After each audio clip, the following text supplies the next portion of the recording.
Halo, selamat datang. Apa kabar kalian semua? Semoga sehat selalu ya. Di sini saya akan menjelaskan salah satu tenses yang ada dalam bahasa Inggris, yaitu present perfect tense. Mungkin banyak yang bingung ya bagaimana cara penggunaan present perfect tense dan dalam kondisi apa saja sebaiknya menggunakan tenses present perfect tense. Di sini saya akan menjelaskan beserta kalimatnya dengan kalimat nominal dan verbal yang saya sajikan. Jadi, silahkan menyaksikan ya.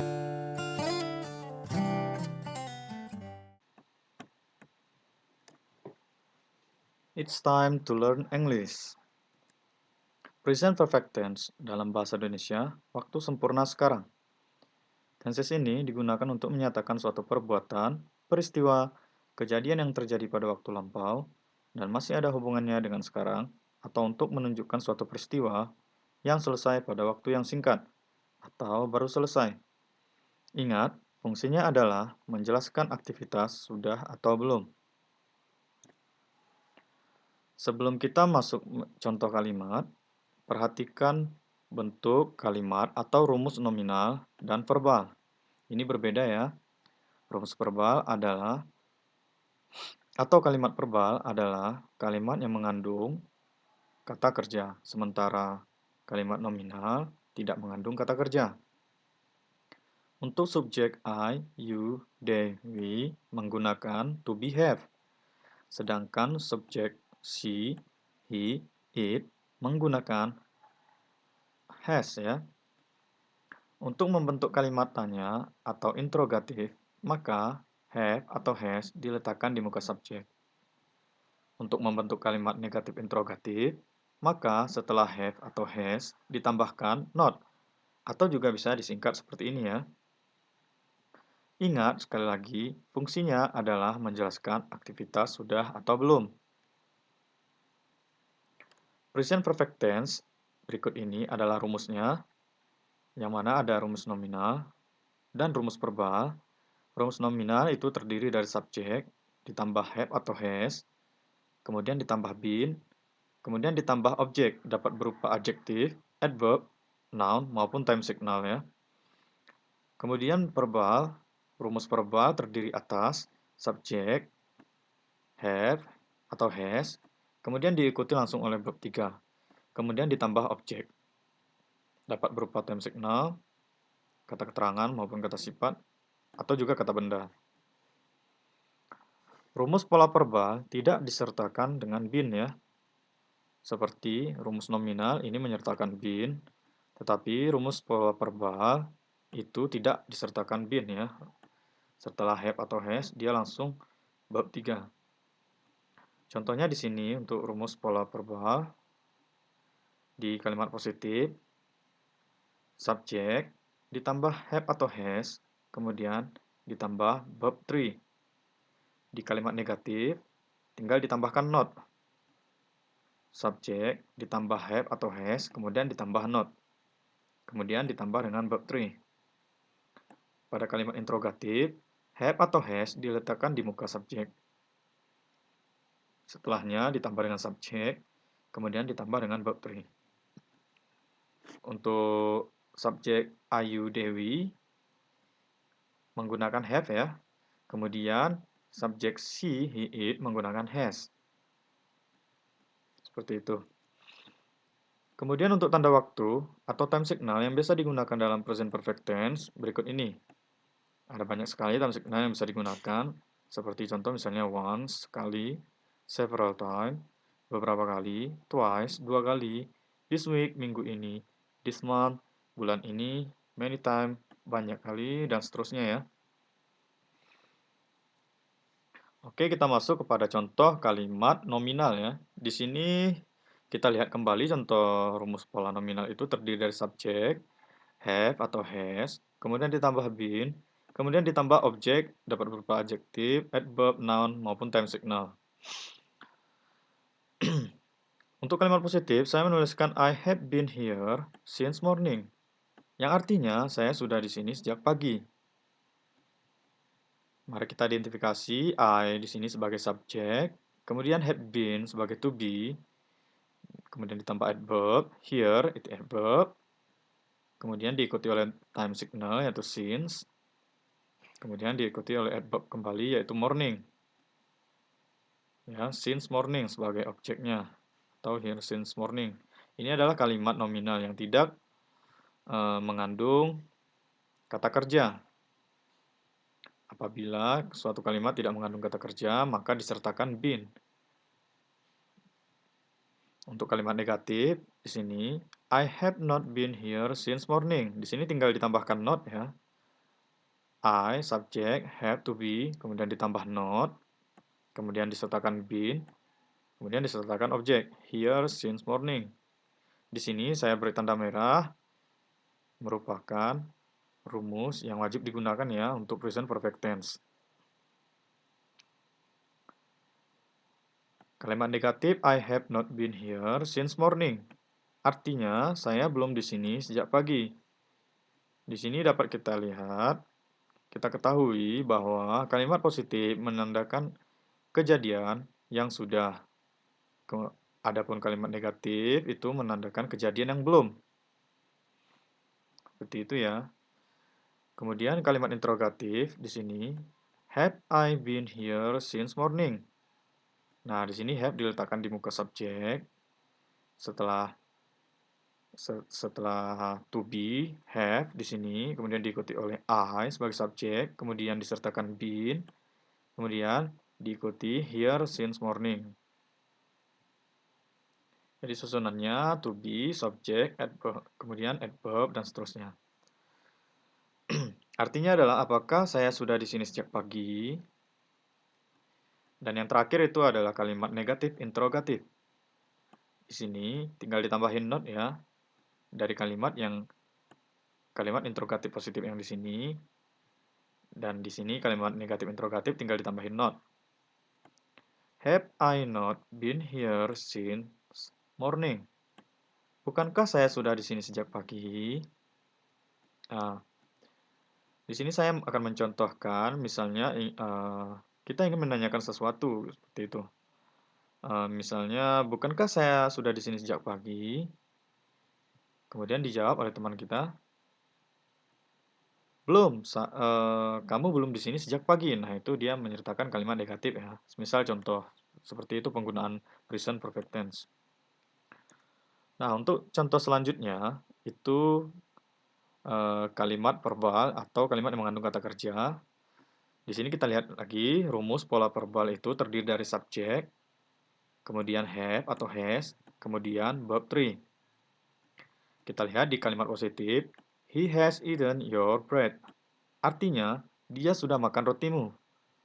Di sini kita identifikasi he menggunakan subjek has ya, bukan have. Has ini sebagai to be, kemudian eaten itu sebagai verb 3 dari eat, yang artinya makan. Kemudian your sebagai kepemilikan atau posesif, kemudian diikuti oleh bread sebagai noun. Jadi, tidak menyertakan been ya untuk kalimat verbal, tetapi dia diikuti oleh kata kerja ketiga atau verb 3. Untuk kalimat negatif, he has not eaten your bread. Dia belum makan rotimu. Nah, di sini kalau dia udah makan, itu kalimat positif. Kalau dia belum, itu kalimat negatif ya. Untuk kalimat interrogatif, sama seperti sebelumnya, yaitu has itu diletakkan di awal, kemudian diikuti subjek he di sini, kemudian verb 3 eaten your bread. Apakah dia sudah makan rotimu? Misalnya kita menanyakan kepada teman, apakah dia sudah makan rotimu? Kemudian teman kita menjawab, dia belum makan rotimu. Nah, itu masuk ke kalimat negatif. Kalau kalimat positif, dia sudah makan rotimu. Seperti itu ya. Untuk yang terakhir, kalimat negatif interrogatif, has he not eaten your bread? Yang artinya, apakah dia belum makan rotimu? Kita masuk ke contoh kalimat selanjutnya. Kalimat verbal apa? Kalimat verbal. Di sini kalimat positifnya we have met her twice. Artinya, kami sudah bertemu dia 2 kali. Kita identifikasi di sini we sebagai subjek, kemudian have sebagai to be, kemudian met ini kata kerja ketiga, kemudian her ini sebagai posesif, dan twice ini adalah time signal atau tanda waktu. Kalimat negatifnya tinggal ditambah not. We have not met her twice. Ya, kami belum menemui dia 2 kali. Kalimat interrogatif. Have we met her twice? Apakah kami sudah menemui dia 2 kali? Untuk kalimat negatif interrogatifnya, have we not met her twice? Bukankah kami sudah menemui dia 2 kali? Contoh kalimat selanjutnya, di sini saya menyertakan nama ya di kalimat verbal. Bulan ini dia adalah seorang perempuan, berarti menggunakan has. Ya, bisa disebut juga sebagai she. Bulan has brought. Brought di sini adalah kata kerja ketiga atau verb 3 yang verb 1-nya adalah bring ya. Bulan has brought my book. Artinya, Bulan sudah membawa bukuku. Kalimat negatifnya, Bulan has not brought my book. Bulan belum membawa bukuku. Kalimat interrogatif, has Bulan brought my book? Apakah Wulan sudah membawa bukuku? Kalimat negatif interrogatif, has Wulan not brought my book? Apakah Wulan belum membawa bukuku? Misalnya, kita ingin menanyakan kepada teman kelas yang meminjamkan buku kepada teman yang lain. Kemudian kita menanyakan, apakah Wulan sudah membawa bukuku? Seperti itu. Kemudian dijawab teman kita, Wulan sudah membawa bukumu. Nah, seperti itu ya. Dan ini contoh yang lain untuk kalimat verbal. Saya bacakan, they have swum at river, yang artinya mereka sudah berenang di sungai. Saya coba langsung ke kalimat interrogatif ya. Saya memisalkan contoh ada 2 orang yang bernama A dan B. Si A bertanya kepada si B, have they swum at river? Apakah mereka sudah berenang di sungai? Kemudian B menjawab, yes, they have swum at river. Ya, mereka sudah berenang di sungai ya. Jadi tinggal ditambahin yes kalau misalnya menjawab gitu. Kalau misalnya belum, jadi si B menjawab, no, they have not swum at river. Tidak, mereka belum berenang di sungai. Seperti itu ya. Nah, kemudian dalam situasi apa saja penggunaan present perfect tense ini digunakan? Di sini penggunaan present perfect tense dipergunakan untuk menyatakan suatu peristiwa atau perbuatan yang terjadi di masa lampau dan masih ada hubungannya dengan waktu sekarang. Contohnya, he has gone since morning, yang artinya dia sudah pergi sejak pagi. Ini kalimat verbal ya. Selanjutnya, I have waited you since afternoon. Aku sudah menunggumu sejak pagi. Kemudian penggunaan present perfect tense bisa untuk menyatakan suatu peristiwa yang sudah terjadi. Contohnya, we have helped him. Kami sudah membantu dia. Terus, Budi has given me a book. Budi sudah memberi aku sebuah buku. Nah, ini untuk menyatakan suatu peristiwa yang sudah terjadi. Bisa juga untuk menyatakan suatu perbuatan ulangan pada waktu yang tidak tertentu. Biasanya memakai kata keterangan ya. Kata keterangan itu bisa before, yet, never, ever, atau already. Contohnya, she has ever met us. Dia sudah pernah bertemu kami. Di sini sebenarnya bisa kita tambahkan, kalau ingin menambahkan time signal ya, seperti twice. Jadinya nanti seperti ini ya, she has ever met us twice. Nah, dan artinya nanti seperti ini. Dia sudah pernah bertemu kami 2 kali. Kalau misalnya belum pernah bertemu, ya tinggal tambahin not ya setelah has ini. She has not ever met us. Dia belum pernah bertemu kami. Kemudian contoh selanjutnya, I have never promised to meet her. Saya belum pernah berjanji untuk menemuinya. Nah, di sini never sebagai kata keterangan ya yang bisa digunakan untuk perbuatan ulangan ya pada waktu yang tidak tertentu. Kalau di sini ever sebagai kata keterangannya.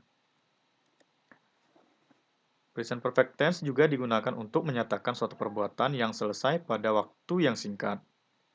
Biasanya memakai kata keterangan yang diikuti oleh just, last, finally, recently. Contohnya, he had just come here. Dia baru saja datang kemari. Nah, just ini diartikan baru saja,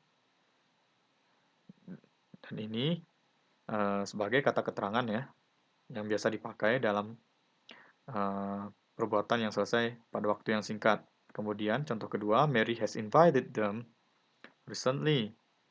Di sini, recently ditaruh di penghujung kalimat yang artinya Mary sudah mengundang mereka baru-baru ini. Seperti itu ya. Dah, itu saja yang dapat saya sampaikan di video ini. Semoga bermanfaat bagi teman-teman semuanya. Dan terima kasih. Thank you very much.